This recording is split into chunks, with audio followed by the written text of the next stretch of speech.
you replaced all of the O-rings, you replaced the seats and springs, and your shower head is still dripping, this would be the next step. Just want to replace the entire cartridge. See if that does anything. So let's check it out. First step, Allen key. Gotta unscrew.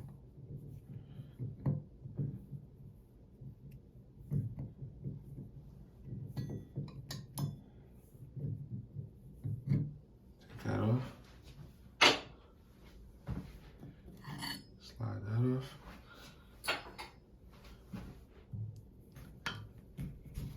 Unscrew.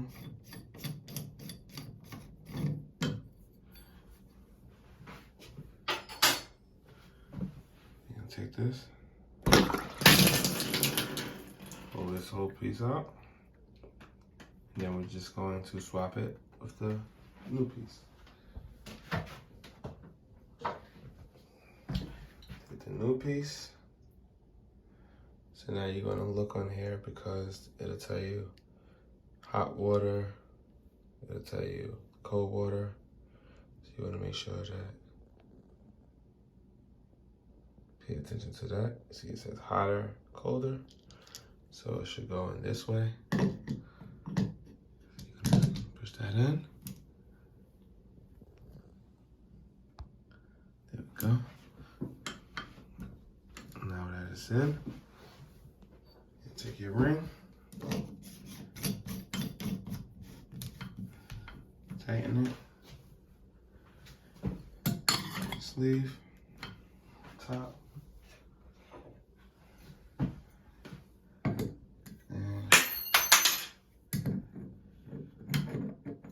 Tighten that back up.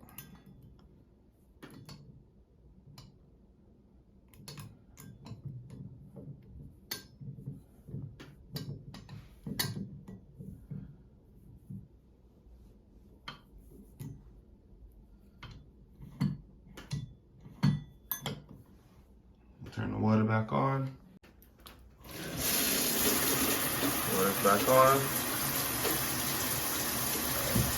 Turn it off.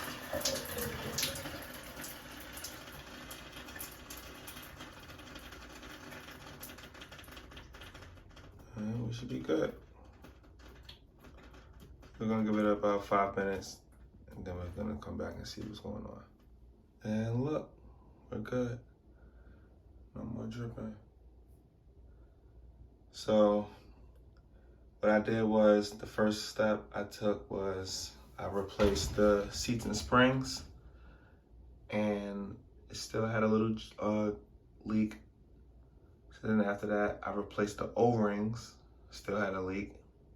So then I wound up just replacing the entire cartridge. You know, and I guess those would be the steps that you want to take before you have to look and try to request a plumber. But it was a very easy fix, and the good thing about it is you kind of learn how to fix your home appliances and, you know, your fixtures by yourself without having to always hire a professional to install or come out, and then you got to pay for the labor plus the parts. So not bad. I don't gotta listen to that leak every couple seconds. I'm wasting however many gallons every night of water, so it's taken care of. We're good. Now I just gotta clean up the bathroom and go from there.